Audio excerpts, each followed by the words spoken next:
সাবেক সিএসি কাজী হাবিবুল আউয়ালকে আদালতে তোলা হবে আজ। মামলার সব আসামিকে আইনের আওতায় আনা হবে, জানালো ডিবি। মব জাস্টিস নামের ভয়ঙ্কর হিংসা মানবতার জন্য হুমকি, বলেছেন তারেক রহমান। গণতন্ত্রের ধারাবাহিকতা রক্ষা না হলে একমাত্রিক রাষ্ট্র ব্যবস্থা ফেরার শঙ্কা। একই ব্যক্তির 10 বছরের বেশি প্রধানমন্ত্রী না থাকায় রাজি হলেও এনসিসিতে আপত্তি বিএনপির। এনসিসির নাম পরিবর্তনের প্রস্তাব ঐকমত্য কমিশনের। আদালতের রায় ও ইসির গেজেট অবজ্ঞা করে সংবিধান লঙ্ঘন করেছে স্থানীয় সরকার মন্ত্রণালয়, অভিযোগ ইশরাক হোসেনের। আসিফ মাহমুদকে জাতির কাছে ক্ষমা চাওয়ার আহ্বান। দেখছিলেন ক্রাউন সিমেন্ট সংবাদ শিরোনাম, এবার বিস্তারিত। সাবেক প্রধান নির্বাচন কমিশনার কাজী হাবিবুল আউয়াল গ্রেফতারের পর এখন গোয়েন্দা পুলিশের হেফাজতে রয়েছেন। আজ তাকে আদালতে তোলা হবে বলে জানিয়েছেন ডিবির যুগ্ম কমিশনার মোহাম্মদ নাসিরুল ইসলাম।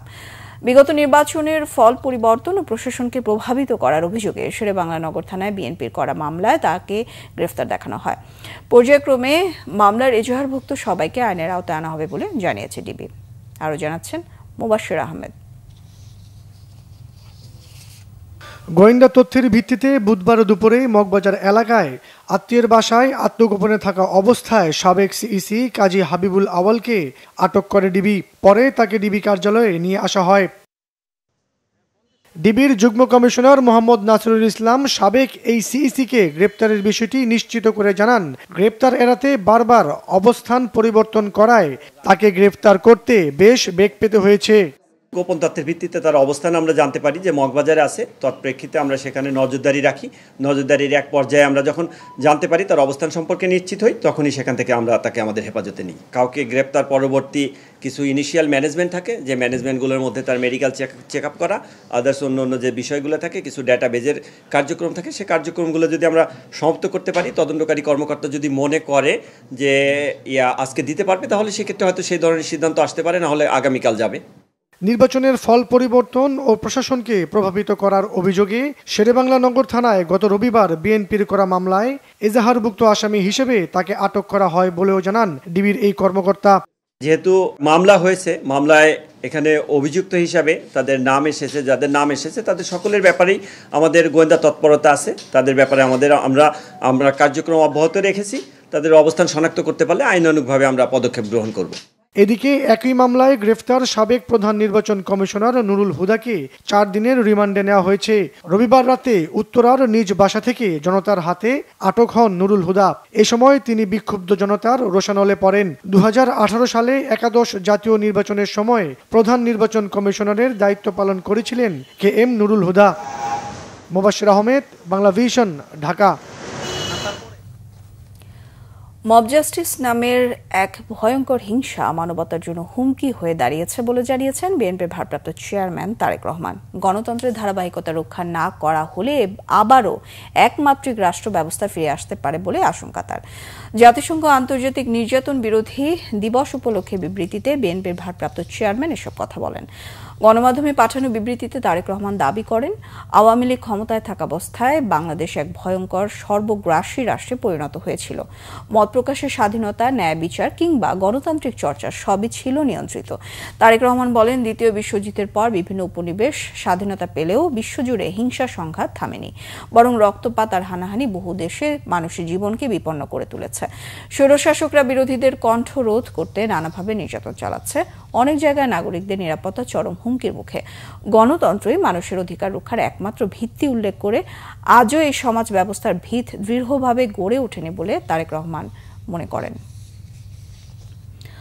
মব সৃষ্টিকারীদের বিরুদ্ধে দলের শক্ত অবস্থানের কথা জানান বিএনপি চেয়ারপারসনের উপদেষ্টা জয়নুল আবদিন ফারুক। প্রশাসনের মধ্যে লুকিয়ে থাকা আওয়ামী দোসরদের খুঁজে বের করার তাগিদও দেন তিনি। এদিকে স্থানীয় সব নির্বাচনের আগে জাতীয় সংসদ নির্বাচনের দাবি করেছেন বিএনপির সিনিয়র যুগ্ম মহাসচিব রুহুল কবির রিজভী। আরও জানাচ্ছেন সিকান্দার এমান। জাতীয় প্রেস ক্লাবের সামনে এক প্রতিবাদী যুব সমাবেশে জয়নুল আবদিন ফারুক বলেন, অতীতে বিএনপির সিনিয়র নেতাদের হেনস্থা করা হয়েছে, অনেককেই হত্যা ও গুম করা হয় সে সময়, কিন্তু তারপরও বিএনপির অবস্থান যে কোনো মবের বিরুদ্ধে। মব সৃষ্টিকারীদের খুঁজে বের করার কথা বলেন তিনি। পুলিশ চাইলে, সরকার চাইলে 16 বছর যারা আমাদের পিঠ লাল করেছে, মাথায় গুলি করে রক্ত ছড়িয়েছে, আয়না ঘরে নিয়ে মাসের পর মাস রেখেছে, তখনকার গোয়েন্দা যদি ফারুক সাহেবের স্ত্রী মেয়ে কোথায় থাকে, মির্জা আলমগীরের মেয়েরা কোথায় থাকে জানতে পারে, তারাই তো কিছু কিছু লোক আপনাদের কাছে আছে, তাদেরকে দিয়ে কেন গ্রেফতার করান? ইচ্ছা থাকলে উপায় হয়। এদিকে বিএনপির কেন্দ্রীয় কার্যালয়ে জুলাই গণ অভ্যুত্থানে আহতদের চিকিৎসা সেবা প্রদান অনুষ্ঠানে বিএনপির সিনিয়র যুগ্ম মহাসচিব রুহুল কবির রিজভী অবিলম্বে জাতীয় সংসদ নির্বাচন বাস্তবায়নের তাগিদ দেন। তারা কি বলছে সেটা তাদের দলীয় বক্তব্য, আমাদের বক্তব্য সুস্পষ্ট। প্রথমেই জাতীয় নির্বাচন দিতে হবে, কারণ একটি নির্বাচিত জাতীয় সরকার, সেই সরকারের অধীনে প্রতিটি নির্বাচন যদি হয় সেখানে ক্রেডিবিলিটি বাড়বে এবং জনগণ দেখবে যে সরকার তো হয় নির্বাচিত সরকার, তো সেই সরকারের অধীনে নির্বাচনগুলো সুষ্ঠু হচ্ছে কিনা। যারা নির্বাচিত হবেন তারাই দেখাবেন যে নির্বাচন সুষ্ঠু হতে পারে। বিএনপি নেতারা বলেন, পুলিশ প্রশাসন চাইলে যে কোনো অপরাধীকে আইনের আওতায় আনতে পারে। গত 16 বছর যারা নির্যাতন চালিয়েছে তাদের বিচার দাবি করেন তারা। সিকান্দার রেমান, বাংলা ভিশন, ঢাকা। প্রধানমন্ত্রী মেয়াদ 10 বছরের বেশি নয়, জাতীয় ঐকমত্য কমিশনের এমন প্রস্তাবে রাজি বিএনপি। কিন্তু জাতীয় সাংবিধানিক কাউন্সিল এনসিসির বিপক্ষে দলটি। তবে এনসিসির নাম পরিবর্তন করে 7 সদস্যের সাংবিধানিক ও সংবিধিবদ্ধ প্রতিষ্ঠানগুলোর নিয়োগ কমিটি করার প্রস্তাব দেয় জাতীয় ঐকমত্য কমিশন। এই কমিটির বিষয়ে বিএনপির অবস্থানের বিরোধিতা করেছে জামায়াত, এনসিপি সহ অন্যান্য রাজনৈতিক দলগুলো। এছাড়া সংবিধান ও রাষ্ট্রীয় মূলনীতি নিয়েও বুধবারের বৈঠকে মতবিরোধ হয় দলগুলোর মধ্যে। আরও জানাচ্ছেন নাবিল জাহাঙ্গীর। 2 দিন বিরতির পর বুধবার সকাল 11টায় রাজধানীর ফরেন সার্ভিস একাডেমিতে শুরু হয় 30টি রাজনৈতিক দলের সাথে জাতীয় ঐকমত্য কমিশনের দ্বিতীয় দফার 6ষ্ঠ দিনের বৈঠক। জাতীয় সাংবিধানিক কাউন্সিলের নাম নিয়ে বিতর্ক থাকায় এদিন তা পরিবর্তন করে 7 সদস্যের সাংবিধানিক ও সংবিধিবদ্ধ প্রতিষ্ঠানগুলোর নিয়োগ কমিটি করার প্রস্তাব দেয় কমিশন। অবশ্যই সাংবিধানিক পদগুলোতে নিয়োগের এমন একটা কর্তৃপক্ষ তৈরি করা দরকার, এমন একটা কমিটি তৈরি করা দরকার যেখানে সরকারি দল, বিরোধী দল এবং বিচার বিভাগ এর প্রতিনিধিত্ব থাকবে। প্রধানমন্ত্রীকে প্রায় রাশিয়ার জারের মতন ক্ষমতা তাকে দেওয়া হয়েছিল, তাহলে এই ব্যবস্থার একটা গুণগত পরিবর্তন দরকার। এ বিষয়ে অধিকাংশ রাজনৈতিক দল একমত হয়, তবে বিএনপি জানায় এ ধরনের কমিটি নির্বাহী বিভাগের ক্ষমতাকে সংকুচিত করবে। 10 বছরের বেশি কোনো ব্যক্তি প্রধানমন্ত্রী থাকতে পারবেন না, এই বিষয়ে আমরা একমত। তবে এই জাতীয় সংস্থাগুলো, এনসিসি বা সাংবিধানিক নিয়োগ কমিটি, এই জাতীয় সংস্থাগুলো দিয়ে নির্বাহী বিভাগের সমস্ত কর্মকাণ্ডকে সমস্ত জায়গায় ইন্টারফেয়ার করার যেখানে সম্ভাবনা থাকে তাটা গ্রহণ করতে পারবো না। তখন আমাদের 31 দফা মাফিক আমাদেরকে যেতে হবে। যে বাংলাদেশে যে কারণে একটা অভ্যুত্থান সংগঠিত হলো, সে অভ্যুত্থানের মধ্য দিয়ে আমরা নতুন কাঠামোর মধ্য দিয়ে, নতুন একটা গণতান্ত্রিক পদ্ধতির মধ্য দিয়ে রাষ্ট্রকে পরিচালনা করব। কয়েকটি দল এই মনস্তত্ত্বের সঙ্গে, জনগণের চাওয়ার সঙ্গে তাদের কোনো একাত্মতা নেই, বরং পুরনো যে ধারণাগুলো আছে সেই ধারণাগুলোর সঙ্গে তারা নিজেদেরকে আষ্টে পৃষ্ঠে জড়িয়ে রেখেছেন। এদিনের মূল বিতর্ক ছিল রাষ্ট্রীয় ও সাংবিধানিক মূলনীতি নিয়ে।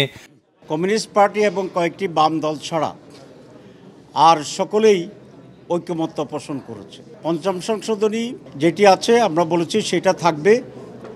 ৫ম সংশোধনী যেটা আওয়ামী লীগ করে সেটা বাতিল হয়ে যাবে এবং তার সাথে নতুন যে কয়েকটি শব্দ এটা সংযোজিত হবে। যদি সংবিধানের মূলনীতিতে কারোর মনে হয় নাগরিক অধিকার, ধর্মীয় অধিকার খর্ব হচ্ছে, তাহলে নাগরিক অধিকারের জন্য ধর্মীয় স্বাধীনতার কথাও যুক্ত করা যায়, কোনো আপত্তি নেই, কিন্তু ওই 4 মূলনীতির সাথে যুক্ত করতে হবে। 3 দিন বিরতি দিয়ে পরবর্তী বৈঠক হবে রবিবার। এর মধ্যে দলগুলো নিজেদের ফোরামে আলোচনার সুযোগ পাবে। সবগুলো দল ঐকমত্যে পৌঁছাতে পারেনি।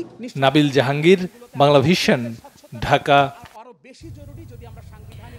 প্লাস্টিকের ব্যবহার পরিবেশ ধ্বংসের পাশাপাশি জীববৈচিত্র্যকে হুমকির মুখে ফেলেছে, এমন মন্তব্য করে প্রধান উপদেষ্টা ডক্টর মোহাম্মদ ইউনূস বলেছেন, এটা শুধু উদ্বেগজনকই নয়, ভয়ঙ্কর। ওয়ান টাইম প্লাস্টিক পণ্য বর্জন করতে দেশবাসীর প্রতি আহ্বান জানান প্রধান উপদেষ্টা। গতকাল রাজধানীর চীন মৈত্রী সম্মেলন কেন্দ্রে পরিবেশ দিবসের অনুষ্ঠানে তিনি বলেন, নদী, বন জঙ্গল ও জীববৈচিত্র্য ধ্বংস করে নেওয়া উন্নয়নের ধারণা সম্পূর্ণ পাল্টে দিতে হবে। ওয়ান টাইম প্লাস্টিক পণ্য বর্জন করতে দেশবাসীর প্রতি আহ্বান জানান প্রধান উপদেষ্টা। পরিবেশ রক্ষার ক্ষেত্রে ভূমিকা রাখায় এবার 31টি প্রতিষ্ঠান ও ব্যক্তিকে জাতীয় পুরস্কার প্রদান করা হয়। প্রধান উপদেষ্টা মনে করেন, প্লাস্টিক দূষণ কমাতে হলে এর ব্যবহার কমানোর পাশাপাশি উৎপাদন বন্ধেরও প্রয়োজন। জানান, সরকার কয়েকটি গুরুত্বপূর্ণ নদী দখল দূষণ মুক্ত করার পদক্ষেপ নিয়েছে। তিনি আশা করেন, নতুন প্রজন্ম ঢাকা শহরকে দূষণমুক্ত এবং পূর্বাঞ্চলকে বন হিসেবে দেখতে পারবে। তিনি জানান, জীববৈচিত্র্য রক্ষায় তরুণ প্রজন্মই সবচাইতে শক্তিশালী এবং সৃজনশীল। অর্থনৈতিক লাভের জন্য পরিবেশের ক্ষতি করা থেকে বিরত থাকতে আহ্বান জানান প্রধান উপদেষ্টা। প্লাস্টিক দূষণ কমিয়ে আনার অন্যতম উপায় হলো যতটা সম্ভব এটা বর্জন করা। বর্জনটা তো লাগবে জন্ম লাভ করার পরে। আমার তো ধারণা তো গোড়াতে যেতে হবে, তার উৎপাদনই বন্ধ করা। বর্জন তো একজন উৎপাদন করে ফেলেছে, তারপর বলছে সেটা বর্জন করো, এই দুজনে লেগে গেল। গোড়াতে যদি আমরা উৎপাদনটাই বন্ধ করতে পারি, তাহলে আর বর্জনের প্রশ্ন আমাদের আর থাকে না, আমাদের এই সমস্যার মধ্যে আমরা পড়ি না। আমি দেশের সকল নাগরিকের প্রতি ওয়ান টাইম প্লাস্টিক পণ্য ব্যবহার বন্ধ করে দেওয়ার জন্য আবেদন করছি। নির্বাচন কমিশন জামায়াতে ইসলামের নিবন্ধন ফিরিয়ে দেওয়ার মাধ্যমে আগামী দিনে নির্বাচন করতে আর কোনো বাধা থাকলো না বলে জানিয়েছেন দলটির সহকারী সেক্রেটারি জেনারেল হামিদুর রহমান আজাদ। বুধবার প্রধান নির্বাচন কমিশনের সাথে বৈঠক শেষে তিনি বলেন, নির্বাচনের লেভেল প্লেইং ফিল্ড নিশ্চিতে নির্বাচন কমিশনকে ভূমিকা রাখতে হবে। আর সংসদে আনুপাতিক হারে প্রতিনিধিত্বের কথাও জানান তারা। অন্তর্বর্তী সরকারের অধীনে স্থানীয় নির্বাচন চায় জানিয়ে জামায়াত ইসলামী জানায়, নির্বাচিত সরকারের অধীনে স্থানীয় সরকার নির্বাচন হলে জনমতের প্রতিফলন হয় না, ভোট নিরপেক্ষ হয় না। জাতীয় নির্বাচনের আগে স্থানীয় সরকার নির্বাচনেরও দাবি জানায় দলটি। সিসির সাথে সকাল 11টায় নির্বাচন কমিশন ভবনে বৈঠকে জামায়াতের সহকারী সেক্রেটারি জেনারেল হামিদুর রহমান আজাদের নেতৃত্বে 3 সদস্যের প্রতিনিধি দল অংশ নেন। পিলখানা হত্যাকাণ্ডে তৎকালীন রাজনৈতিক নেতৃবৃন্দের সংশ্লিষ্টতা পাওয়া গেছে বলে জানিয়েছে বিডিআর বিদ্রোহী হত্যাকাণ্ড সম্পর্কিত জাতীয় স্বাধীন তদন্ত কমিশন। গতকাল রাজধানীর সায়েন্স ল্যাবরেটরির বিআরআইসিএম নতুন ভবনে আয়োজিত এক সংবাদ সম্মেলনে এমনটা জানায় কমিশন। সংবাদ সম্মেলনে কমিশনের সভাপতি অবসরপ্রাপ্ত মেজর জেনারেল আ.ল.ম ফজলুর রহমান বলেন, পিলখানা হত্যাকাণ্ডে তৎকালীন রাজনৈতিক নেতৃবৃন্দের সংশ্লিষ্টতা পাওয়া গেছে, তবে তদন্তের স্বার্থে কারো নাম বলতে পারছি না। বলেন, পিলখানা হত্যাকাণ্ডে তৎকালীন তদন্ত কমিটি চরম অবহেলা করেছে, গণমাধ্যমও বিষয়টি ভিন্ন খাতে নেয়ার কাজ করেছে। সময়মতো সামরিক ব্যবস্থা নেওয়া হলে হত্যাকাণ্ড কমানো যেত। তদন্তের অগ্রগতির বিষয়ে জানিয়ে তিনি বলেন, এরই মধ্যে 158 জনের সাক্ষ্য গ্রহণ সম্পন্ন হয়েছে, এখনো 50 জনের সাক্ষ্য বাকি। তবে পিলখানায় বিডিআর হত্যাকাণ্ডের ঘটনায় তদন্ত কমিশন 2 জন পলাতক আওয়ামী লীগ নেতার জবানবন্দি নিয়েছে। এই 2 নেতা ইমেইলে জবানবন্দি দিয়েছেন। তারা হলেন আওয়ামী লীগের সভাপতিমণ্ডলীর সদস্য জাহাঙ্গীর কবির নানক এবং দলটির কেন্দ্রীয় কমিটির সাংগঠনিক সম্পাদক এবং সাবেক মন্ত্রী মির্জা আজম। এই হত্যাকাণ্ডটি একটি দীর্ঘমেয়াদী ষড়যন্ত্রের ফল হিসেবে কমিশনের কাছে প্রতীয়মান হয়েছে। বিভিন্ন সাক্ষ্য হতে প্রতীয়মান হয় যে রাজনৈতিকভাবে সমস্যা সমাধানের নামে অযথা কালক্ষেপণ করায় এবং সশস্ত্র বাহিনী এবং অন্যান্য আইনশৃঙ্খলা বাহিনী নিষ্ক্রিয় থাকার কারণে বিদ্রোহীরা নির্বিঘ্নে হত্যাকাণ্ড অন্যান্য অপরাধ সংগঠন করতে সমর্থ হয়েছে। 8 জন সংশ্লিষ্ট রাজনীতিবিদদের জবানবন্দি নেওয়া হয়েছে। 3 জন উপস্থিত হয়ে সাক্ষ্য দিয়েছেন। 2 জন পলাতক আওয়ামী লীগ নেতা ইমেইল এর জবানবন্দি দিয়েছে।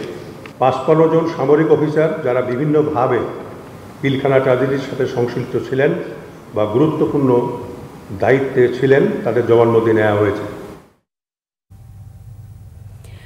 বিএনপি নেতা ইশরাক হোসেন বলেছেন, আদালতের রায় এবং নির্বাচন কমিশনের গেজেট অবজ্ঞা করে সংবিধান লঙ্ঘন করেছে স্থানীয় সরকার মন্ত্রণালয়।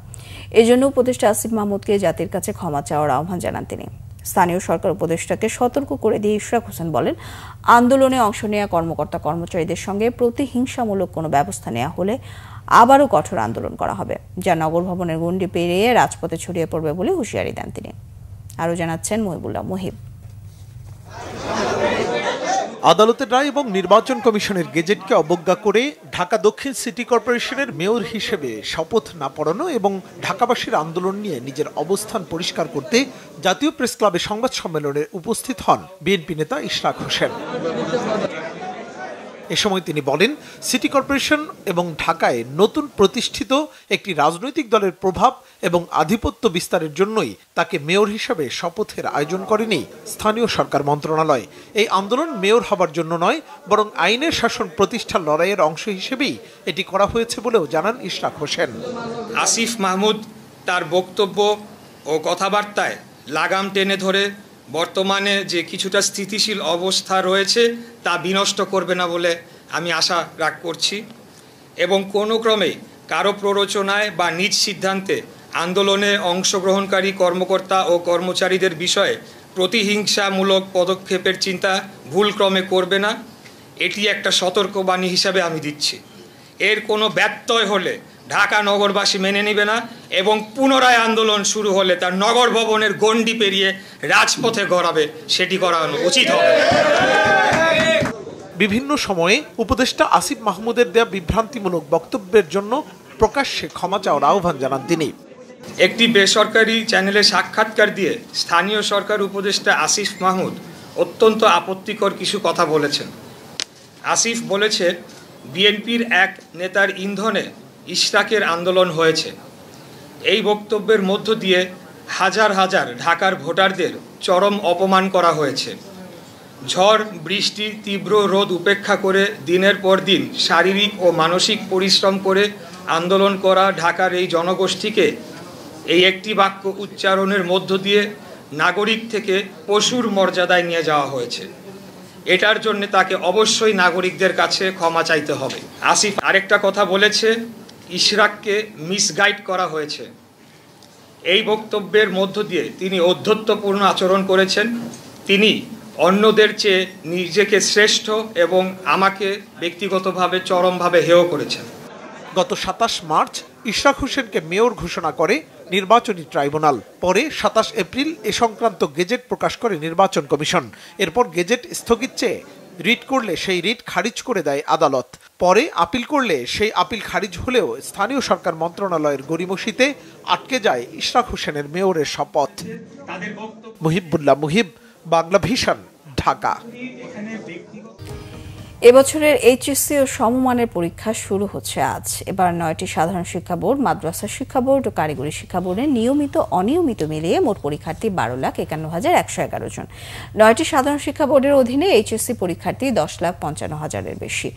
মাদ্রাসা শিক্ষা বোর্ডের অধীনে আলিমে এবার পরীক্ষার্থী 86,000-এর বেশি। কারিগরি শিক্ষা বোর্ডের অধীনে মোট পরীক্ষার্থী 1,09,000-এর বেশি।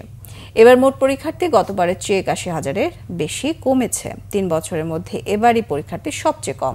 সারা দেশে 2,797টি কেন্দ্রে এইচএসসি পরীক্ষা হবে। এ পরীক্ষার কারণে আগামী 15 আগস্ট পর্যন্ত সারা দেশে সব ধরনের কোচিং সেন্টার বন্ধ রাখার ঘোষণা দিয়েছে শিক্ষা মন্ত্রণালয়। আইএমএফ ও বিশ্ব ব্যাংকের অর্থ সহায়তা এবং রপ্তানি রেমিটেন্স প্রবাহ ভালো হওয়ায় বৈদেশিক মুদ্রার রিজার্ভ বেড়েছে বলে জানিয়েছেন অর্থ উপদেষ্টা ডক্টর সালেউদ্দিন আহমেদ। গতকাল সচিবালয়ে ক্রয় সংক্রান্ত উপদেষ্টা কমিটির বৈঠক শেষে এই তথ্য জানান। অর্থ উপদেষ্টা জানান, আইএমএফ এর ঋণের চতুর্থ পঞ্চম কিস্তির $137 কোটি অনুমোদন মিলেছে। বিদেশি বিনিয়োগ কমলেও ব্যবসায়ীদের আস্থা এখন ফিরেছে। রাজনৈতিক অস্থিরতা নিয়ে আইএমএফ এর উদ্বেগ সঠিক নয় বলে উল্লেখ করেন অর্থ উপদেষ্টা। এনবিআর এর আন্দোলনে ব্যবসায়ীদের ইন্ধন আছে বলে যে মন্তব্য করেছিলেন তা অনুমান নির্ভর বলে স্বীকার করেন উপদেষ্টা। আন্দোলনে আওয়ামী লীগের সুবিধাভোগী ব্যবসায়ীদের ইন্ধন থাকতে পারে বলে মনে করেন। এনবিআর এর স্বচ্ছতার অভাব রয়েছে উল্লেখ করে অর্থ উপদেষ্টা বলেন, আন্দোলনকারীরা ধৈর্য ধরলে ক্যারিয়ারে সমস্যা হবে না। যুক্তরাষ্ট্রে বিমান হামলায় ইরানের পরমাণু কেন্দ্রের গুরুতর ক্ষয়ক্ষতি না হওয়ায় কয়েক মাসের মধ্যে সেগুলো সম্পূর্ণ চালু করা যাবে। মার্কিন গণমাধ্যমে ফাঁস হওয়া পেন্টাগনের এমন গোয়েন্দা তথ্যের সত্যতা নাকচ করেছেন মার্কিন প্রেসিডেন্ট ডোনাল্ড ট্রাম্প। তার দাবি কিছুটা হলেও ক্ষয়ক্ষতি হয়েছে। ইসরায়েলের অনুরোধ রাখতে গিয়ে গত 22 জুন ইরানের ফোর্দো, নাতানজ আর ইসফাহানে পারমাণবিক কেন্দ্রে বিমান হামলা চালায় যুক্তরাষ্ট্র। এতে ক্ষয়ক্ষতির মাত্রা নিয়ে গুঞ্জন আরও উস্কে দিয়েছে যুক্তরাষ্ট্রের একাধিক গণমাধ্যমে প্রকাশিত বিশেষ প্রতিবেদন। ফাঁস হওয়া গোয়েন্দা তথ্যের ভিত্তিতে দাবি করা হয়, যতটা বলা হচ্ছে ততটা ক্ষতি হয়নি ইরানের পরমাণু কেন্দ্রের। মূল অবকাঠামো অক্ষত থাকায় চাইলে আগামী কয়েক মাসের মধ্যে পুরোদমে সচল করা যাবে হামলায় আক্রান্ত পারমাণবিক কেন্দ্রগুলো। এসব তথ্য নাকচ করে গোয়েন্দা তথ্য ফাঁসের এই ঘটনাকে বিশ্বাসঘাতকতা বলেছেন মার্কিন প্রেসিডেন্ট ডোনাল্ড ট্রাম্পের মধ্যপ্রাচ্য বিষয়ক উপদেষ্টা স্টিভ উইটকফ। বলেছেন, তদন্তের ভিত্তিতে এই অপকর্মে জড়িতদের শাস্তির আওতায় আনা হবে। আর প্রেসিডেন্ট ট্রাম্পের দাবি, সিএনএস আর নিউ ইয়র্ক টাইমসের প্রতিবেদন ভুয়া, ক্ষয়ক্ষতি হয়নি এমন তথ্য সঠিক নয়। ওই হামলায় B-2 বোম্বার সহ 125টি মার্কিন যুদ্ধবিমান অংশ নিয়েছে। 3টি পারমাণবিক কেন্দ্র লক্ষ্য করে বাংকার বিধ্বংসী বোমা GBU-57 ফেলা হলেও পারমাণবিক উপকরণ আগে সরিয়ে ফেলার দাবি করে ইরান। সংবাদ শেষ করব ক্রাউন সিমের শিরোনামগুলো আরো একবার জানিয়ে। সাবেক সিইসি কাজী হাবিবুল আউয়ালকে আদালতে তোলা হবে আজ। মামলার সব আসামিকে আইনের আওতায় আনা হবে, জানিয়েছেন ডিবি। মব জাস্টিস নামের ভয়ঙ্কর হিংসা মানবতার জন্য হুমকি, বলেছেন তারেক রহমান। গণতন্ত্রের ধারাবাহিকতা রক্ষা না হলে একমাত্রিক রাষ্ট্র ব্যবস্থা ফেরার শঙ্কা। একই ব্যক্তির 10 বছরের বেশি প্রধানমন্ত্রী না থাকায় রাজি হলেও এনসিসিতে আপত্তি বিএনপির। এনসিসির নাম পরিবর্তনের প্রস্তাব ঐকমত্য কমিশনের। আদালতের রায় ও ইসির গেজেট অবজ্ঞা করে সংবিধান লঙ্ঘন করেছে স্থানীয় সরকার মন্ত্রণালয়। অভিযোগ ইশরাক হোসেনের। আসিফ মাহমুদকে জাতির কাছে ক্ষমা চাওয়ার আহ্বান। এই ছিল এখনকার মতো। পরের সংবাদ সকাল 10টায়, 9টায় থাকছে নিউজ টপ 10, দেখার আমন্ত্রণ রইল। এছাড়া বাংলাদেশের সংবাদ ও সংবাদ সংশ্লিষ্ট অনুষ্ঠান দেখতে ভিজিট করুন www.bbnews24.com ও facebook.com/banglavisionnews। সাবস্ক্রাইব করুন youtube.com/banglavisionnews। সঙ্গে থাকায় ধন্যবাদ সবাইকে।